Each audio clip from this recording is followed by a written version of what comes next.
Ya, bismillah. Assalamualaikum warahmatullahi wabarakatuh.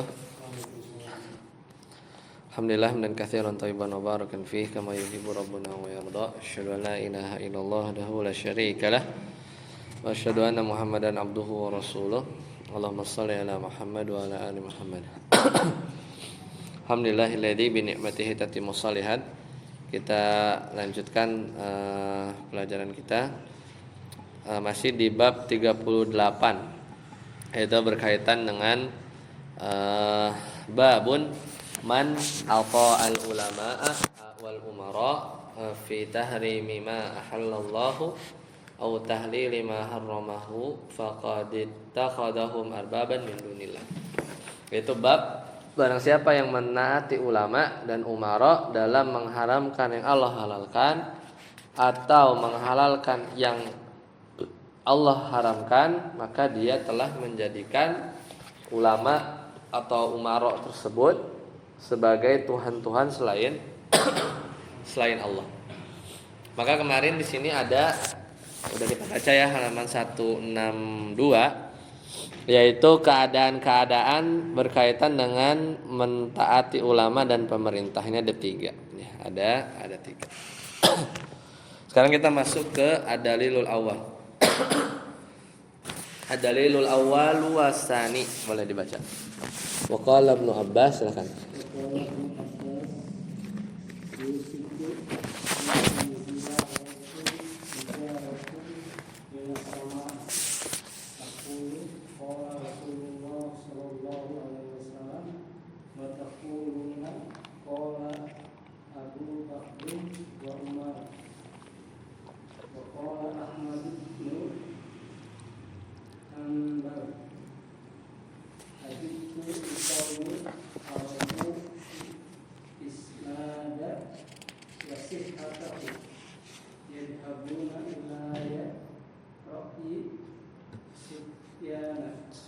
Wallahu ta'ala yaqulu Ladzina yakhalifuna an tusibahum fitnatun aw yusibahum adzabun alim. Atadri mal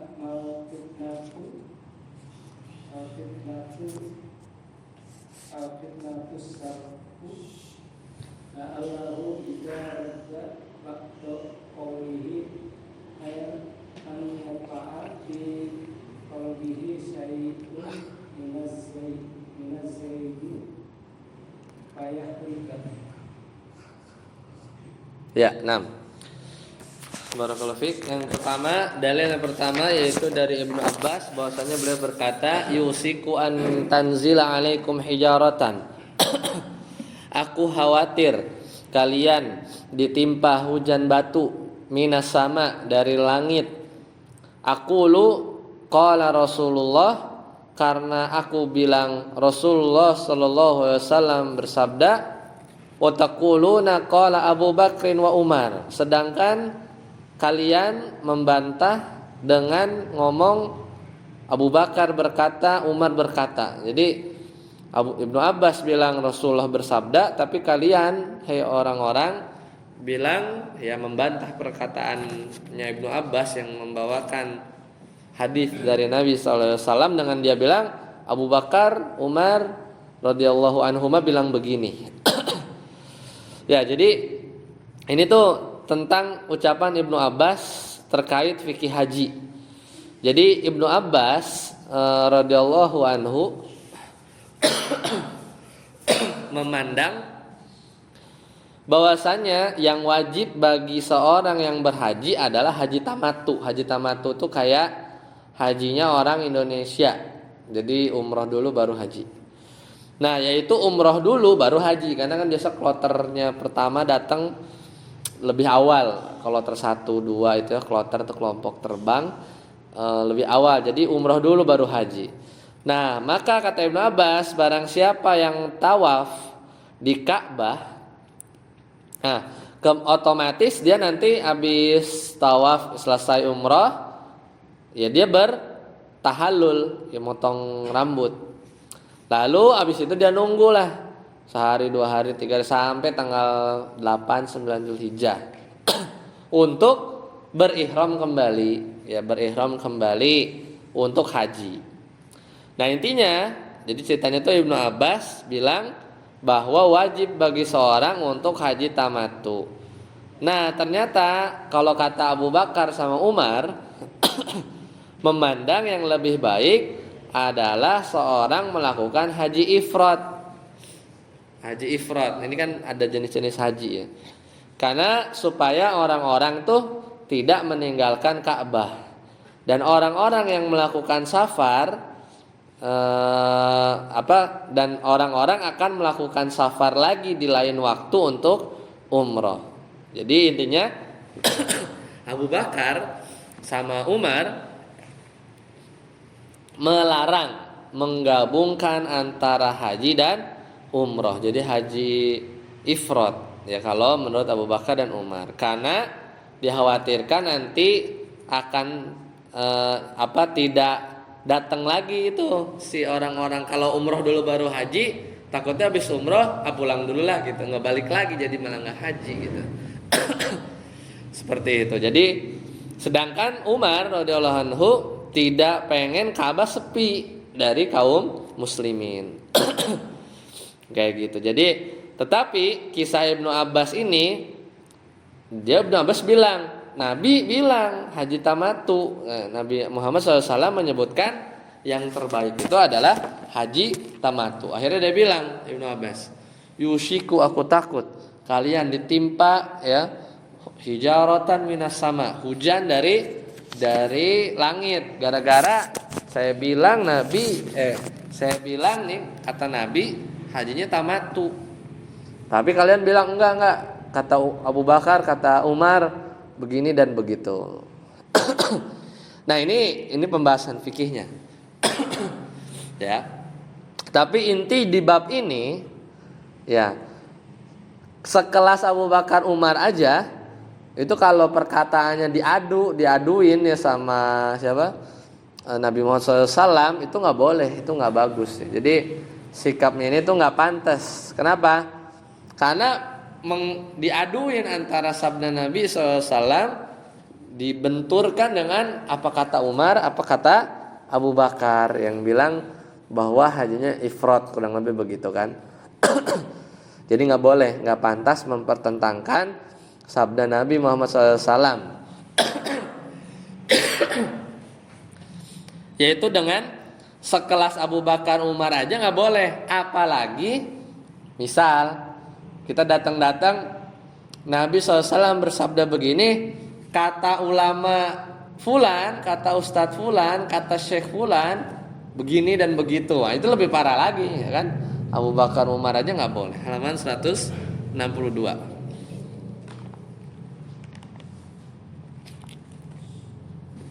Ya, jadi kalau perkataan Abu Bakar dan Umar saja tidak boleh dipertentangkan dengan sabda Nabi Muhammad SAW, maka lebih-lebih lagi perkataan kiai, syekh, ustadz atau yang lain nggak boleh kita adu, kita pertentangkan dengan sabda Nabi Muhammad SAW. Apalagi sudah tahu kita sahih. Itu yang pertama. Yang kedua, waqala Ahmad bin Hanbal, dari Imam Ahmad bin Hanbal. Kata beliau, ajibtu liqaumi araful isnad wasihatahu. Aku heran kepada orang-orang yang dia tuh tahu tentang isnad, sanad hadis, wasihatahu, dan kesahihan hadisnya. Wa yadhabuna ila ra'yi Sufyan, tapi mereka malah menjadikan pendapat Sufyan Ats-Tsauri. Sufyan Ats-Tsauri ini seorang ahli fikih, tapi malah mereka mendahulukan pendapatnya Sufyan Ats-Tsauri, seorang ahli fikih beliau itu ya, daripada tadi dia tahu ada hadis sahih sanadnya kayak gitu kan. Kata Imam Ahmad, wallahi ta'ala yaqul wallahu ta'ala yaqulu, padahal Allah telah berfirman falyahdharil ladzina yukhalifuna an amrihi, maka hendaklah orang-orang yang menyalahi perintahnya Nabi sallallahu alaihi wasallam, maksudnya antusibahum fitnatun, hendaknya takut akan mendapat fitnah, au yusibahum adzabun alim, atau ditimpa azab yang pedih. Padahal Allah sudah berfirman demikian. Maka kata Imam Ahmad bin Hanbal, atadri mal fitnah, tahu enggak fitnah di ayat tadi itu? Falyahdharil ladzina yukhalifuna an amrihi an tusibahum fitnah. Kata Imam Ahmad bin Hanbal, atadri mal fitnah, tahu enggak apa yang dimaksud fitnah di ayat itu? Maka kata Imam Ahmad bin Hanbal, asyirku, ya. Fitnah di situ adalah syirik. La'allahu idza radda ba'da qawlihi, yaitu bisa jadi apabila seorang menolak sabda Nabi sallallahu alaihi wasallam, an yaqa'a fi qalbihi, dan hatinya dihinggapi minazzaik, kesesatan, fayahlak, maka dia celaka. Ya, jadi perkataan Imam Ahmad bin Hanbal ini luar biasa ya. Imam Ahmad ini kan punya hadis ya, hadis riwayat Imam Ahmad gitu kan.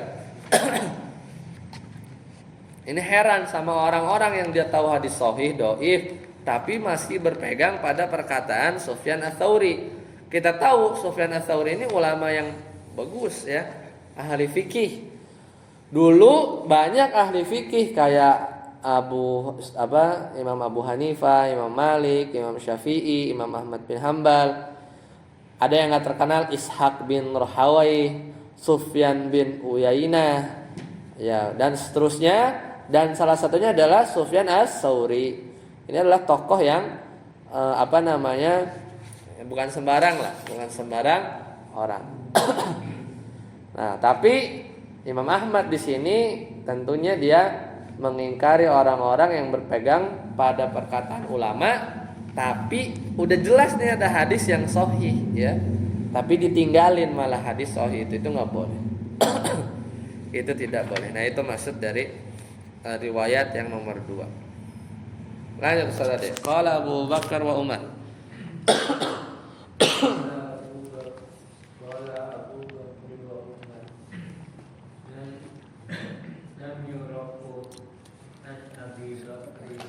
Apa-apa. Belajar terus. Nassan bi ra'yihima.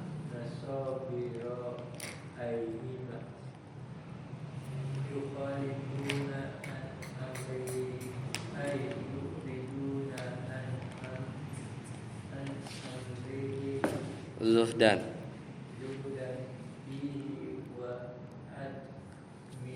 wa adami mubalatin bihi. Ya, apa yang dimaksud di hadis atau dalil yang pertama yaitu apa? Qala Abu Bakar wa Umar, berkata Abu Bakar dan Umar.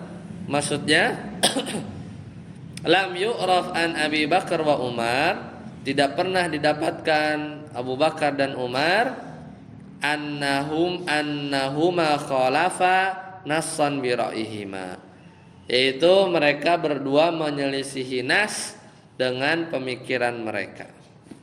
Sebenarnya Abu Bakar dan Umar tidak menyelisihi Nabi, cuman kan ini kondisinya tuh ada Ibnu Abbas lagi ngejelasin suatu perkara fikih ya tadi tentang haji.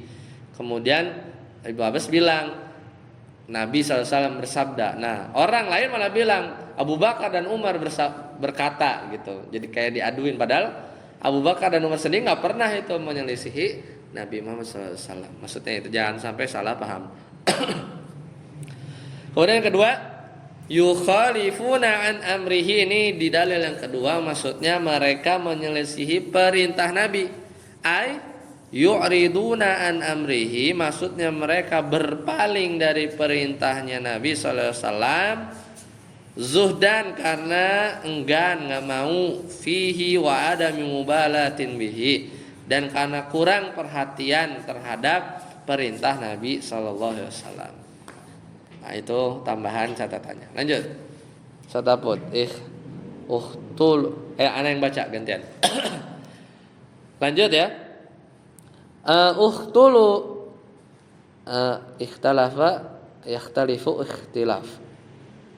Ini bacanya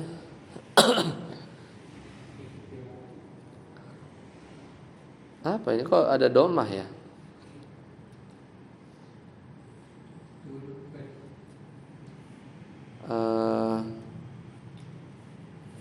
Maksudnya tuh hukmun fit taklidi ala salasati aqwal. Enaknya begitu. Hukum taklid itu ada 3. Bagaimana kalau taklid ya?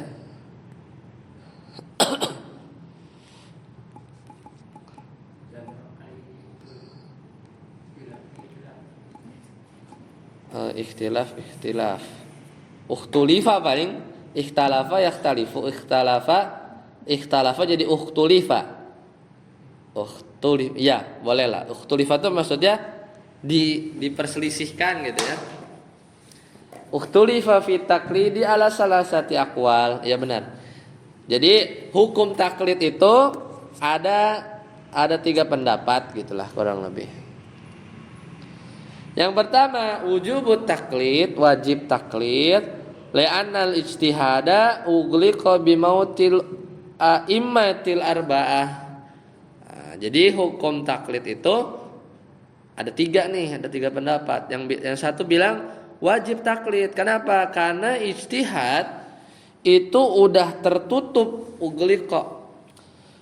tertutup dengan meninggalnya imam yang 4, Imam Ahmad bin Hambal, Imam Malik, Imam Syafi'i. Ya, kemudian siapa lagi? Imam Abu Hanifah, Imam Ahmad bin Hambal, Imam Malik, Imam Syafi'i. Taklid itu wajib katanya.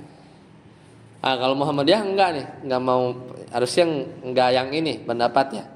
Kenapa? Karena ya selama bisa mentarji, beristihad ya, intinya pintu ijtihad selalu terbuka ya. Jam 17 jam berapa? Enggak, itu rekaman. Lihat itu aja. Kan lihat di jam. Karena ijtihad misalnya di perkara fikih muamalah itu masih terbuka. Jadi masih ada ruang. Nah, itu pendapat pertama ya sebagian ulama. Yang kedua, at-tahrimu mutlaqan. Malah taklid itu mutlak, berarti harus ijtihad terus gitu ya. Enggak boleh ijtihad. Nah, ini juga kurang pas sebenarnya. Li'anna fihi qabulun min qawlihi laisa bihujjah. Kenapa taklid itu haram secara mutlak? Karena di dalamnya ada unsur kita menerima pendapat seseorang ya, yang ucapan mereka itu bukan hujah. Kita taklid sama syekh, dan syekh kan bukan hujah. Kita taklid sama ustadz. Kita ustadz juga bukan nabi gitu kan. Tapi ini jadi nggak boleh taklid sama sekali, itu juga nggak kurang pas juga. Ada orang-orang yang dia kudu taklid sama ustadz ya, kalau nggak taklid dia nggak bisa sholat, nggak ngerti sholat gitu ya. Mau nggak mau dia taklid gitu kan. Ya penting dia bisa menunaikan kewajibannya, itu kurang pas juga. Ini ekstrim kiri, ekstrim kanan. Nah, tapi yang pas boleh al-jawaz, ar-rajih, ini yang lebih kuat. Yaitu inda darurah, kalau ke darurat, wa adamul qudrati ala ma'rifatil ahkam, dan kita nggak mampu ya untuk mengenali hukum-hukum, fayuqallidu maka kita taklid man kepada orang yang thiqah bidinihi wa ilmihi, dan terpercaya agamanya, ilmunya, wa ya'khudhu biqaulihi, dan kita ambil pendapatnya, fi jami'il mas'alah, di sebagian permasalahan hukum, wala yattabi'ar rukhsa ya, dan kita nggak boleh cari-cari keringanan. Sama ustadz ini mah boleh, bisa ikut ini. Kalau yang sama ustadz ini ngebolehin, kita taklid. Nah, itu nggak boleh. Jadi hanya darurat kalau emang kita nggak bisa mencari hukumnya sendiri. Ini lebih pas, lebih tengah-tengah. Sadaput kali terakhir. Ada lilus salis.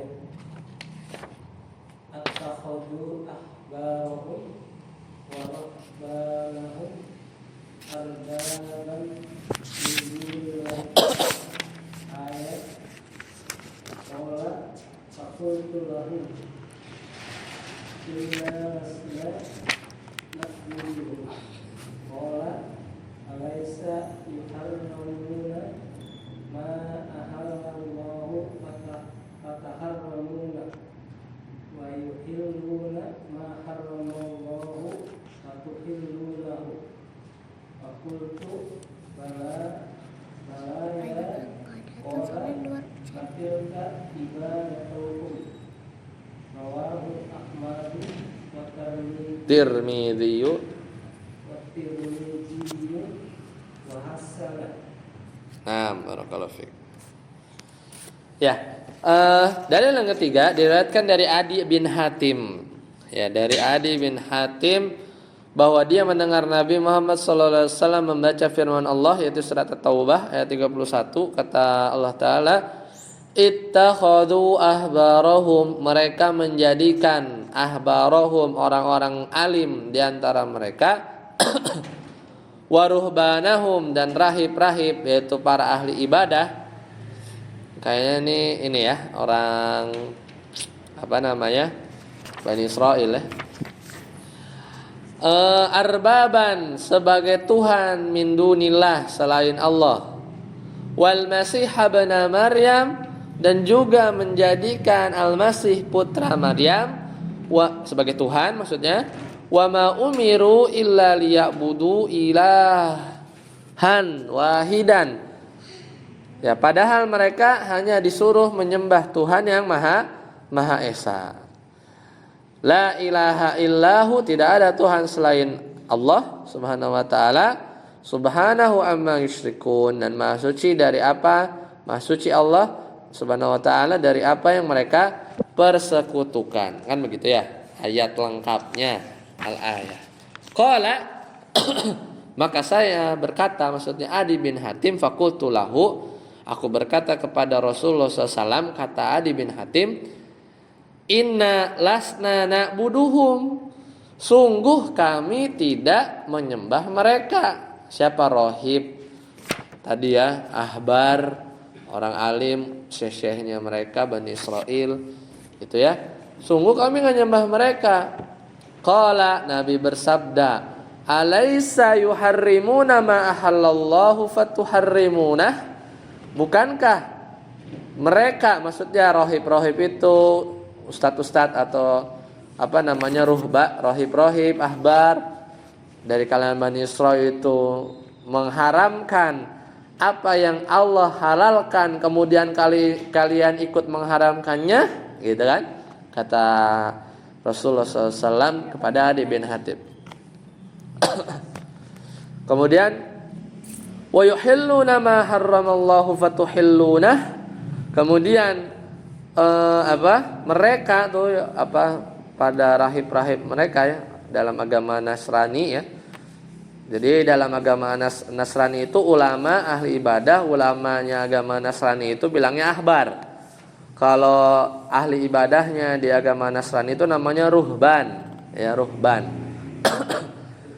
Iya, ruhban. Kalau ustadz itu namanya ahbar kalau di agama Nasrani. Maka bukankah mereka menghalalkan apa yang diharamkan oleh Allah, lalu kalian ikut menghalalkannya? Fakultu, maka aku jawab, benar, bala. Qala fatilka ibadatahum, fatilka ibadatahum, maka itu yang namanya ibadah, kata Nabi sallallahu alaihi wasallam. Ya, jadi hadis ini ya, jadi Nabi baca ayat ya tentang orang-orang Nasrani dan juga menjelaskan bahwasanya ikut mengharamkan apa yang Allah halalkan itu namanya dia itu ibadah kepada orang tersebut gitu ya. Ya karena dia mengikuti kebalikan dari apa yang Allah halalkan atau apa yang Allah halalkan malah dia haramkan kayak gitu ya. Itu tidak boleh. Lanjut Ustaz Ade. Ahbarahum.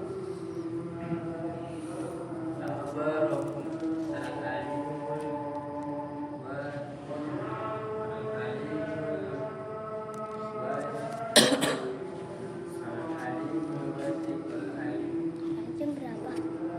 Dari situ itu aja.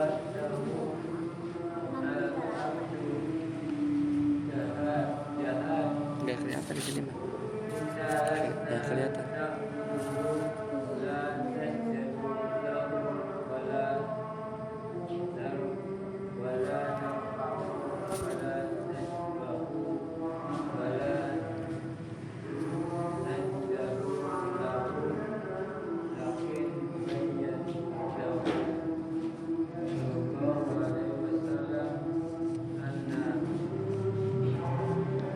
Min makna ibadah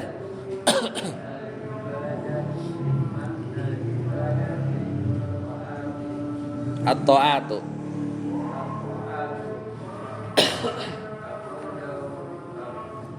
ubudiyatun muqayyadatun. Ya. Nah, apa yang dimaksud dengan ahbarahum yaitu ahbarnya mereka al-alimu al-wasi'ul ilmu. Yaitu orang yang berilmu yang ilmunya itu sangat luas. Itu namanya ahbar. Wa ruhbanahum, dan ruhban itu adalah al-abiduz zahid, yaitu orang yang suka beribadah dan juga zuhud gitu ya. Kemudian kata Adi bin Hatim, inna lasna na'buduhum, ya Rasulullah, kami enggak menyembah mereka. Nah, maksudnya itu apa? La nasjudu lahum, kami enggak sujud kepada rohib, kepada ruhban itu enggak sujud. Wala narka'u, dan juga enggak ruku. Wala nazbahu, dan juga enggak menyembelih buat mereka. Wala nadzaru lahum, dan juga tidak bernazar untuk mereka. Lakin akan tetapi Rasulullah SAW menjelaskan, bayyana Rasulullah SAW anna min makna ibadah, bahwasanya diantara makna ibadah adalah at-ta'ah, ketaatan. Ya, jadi diantara makna ibadah itu ketaatan, ubudiyatun muqayyadatun, yaitu ibadah muqayyadah seperti itu. Jadi taat kepada perkara-perkara tadi itu disebutnya ibadah ya, disebutnya ibadah.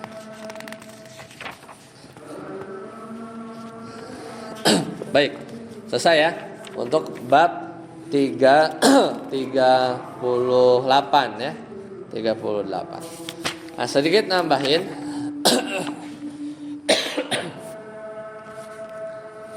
Jadi yang tadi perkataan Imam Ahmad bin Hambal,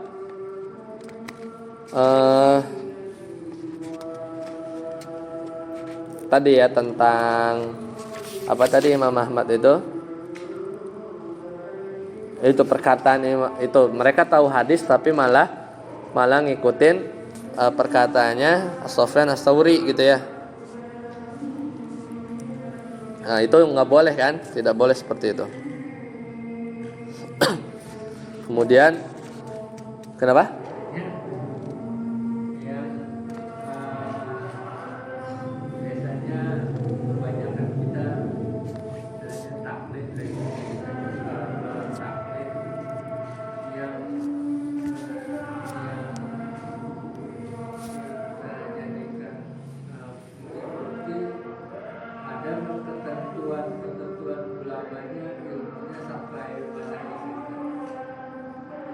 Oh, yang diikutin gitu ya.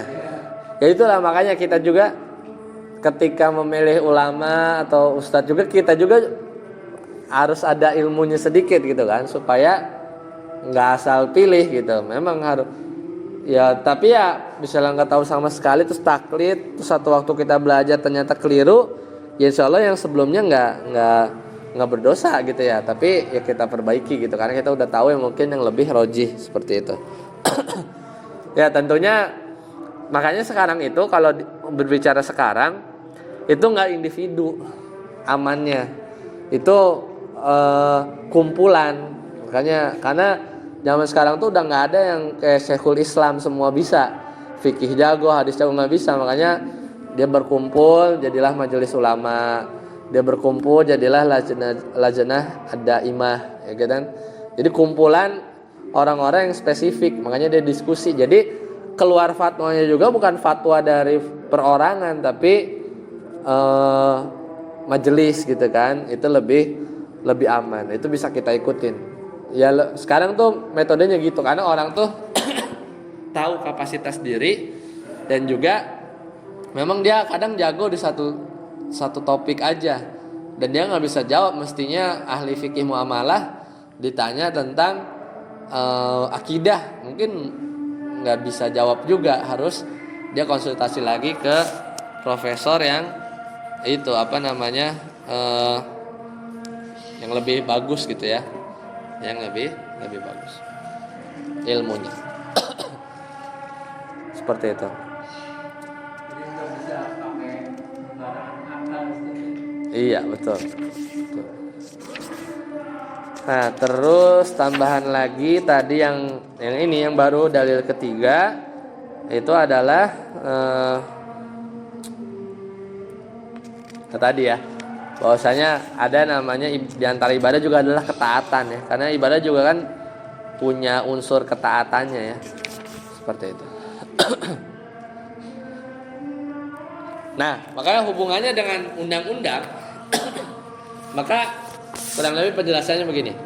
Kalau undang-undang sebenarnya ini pertemuan sebelumnya udah kita bahas.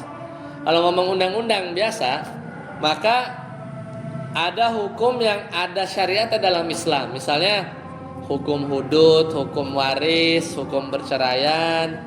Nah, itu ada. Tapi ada undang-undang yang hukumnya itu tidak tegas dibahas di syariat secara tegas.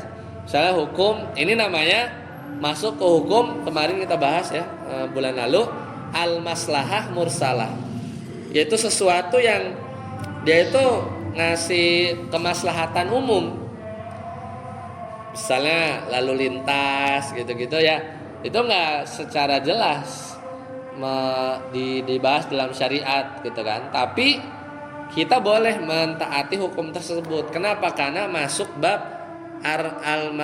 maslahah al mursalah. Jadi kalau hukum aturannya nggak melanggar syariat kita ikutin, tapi kalau hukum aturannya tiba-tiba diwajibkan bagi rakyat Indonesia untuk mengambil rumah cicilan riba misalnya gitu, nah, itu diatur nggak dalam syariat? Maslahat nggak? Iya kan, jadi pada punya rumah, tapi nggak bisa kita taati karena dia ada pertentangan dari sisi syariat yang nggak boleh. Nah kalau hukum yang ada syariatnya, maka hukum yang ada syariatnya dalam Islam itu sebenarnya nggak boleh diotak-atik ya. Kayak tadi hudud, waris, hukum perceraian itu nggak boleh diotak-atik. Jadi hukum bagi orang yang membuat undang-undang dengan mengubah hukum Allah, dia bikinlah undang-undang waris yang tadinya dapat setengah jadi 1/6, dia bikin. Gimana tuh orang begitu? Ada 3. Bisa jadi kufur kalau dia merasa boleh mengubah hukum Allah. Kedua, jika merasa hukum yang dia buat nih, hasil buatan dia, kayaknya kalau istri lebih bagus dapat 3/4 gitu kan, itu sebanding dengan hukum yang Allah tentukan. Dan yang ketiga, jika merasa hukum yang dia buat lebih baik daripada hukum Allah, itu jelas. Kalau ada 3 poin itu bisa kufur. Yang kedua, bisa berdosa aja.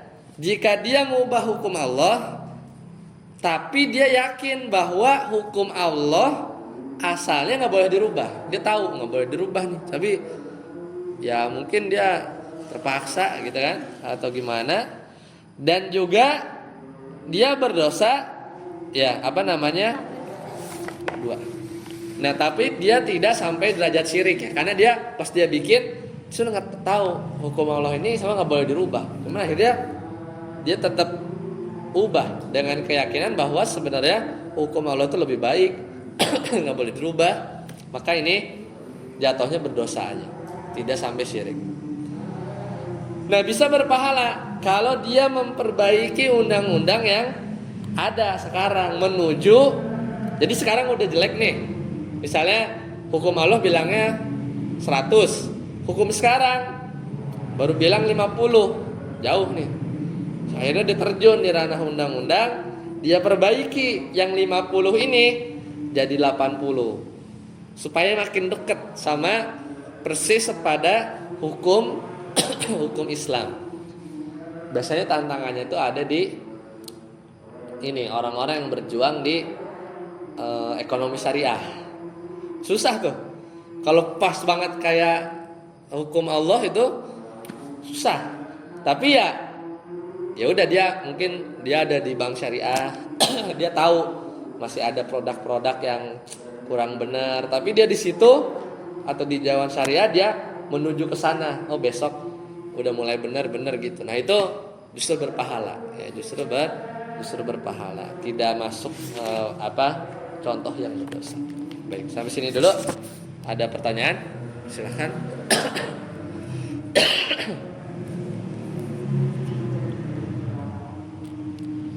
Kalau tidak ada, kita cukupkan sampai di sini. Subhanakallahumma bihamdika, asyhadu an la ilaha illa anta, astaghfiruka wa atubu ilaik. Assalamualaikum warahmatullahi wabarakatuh.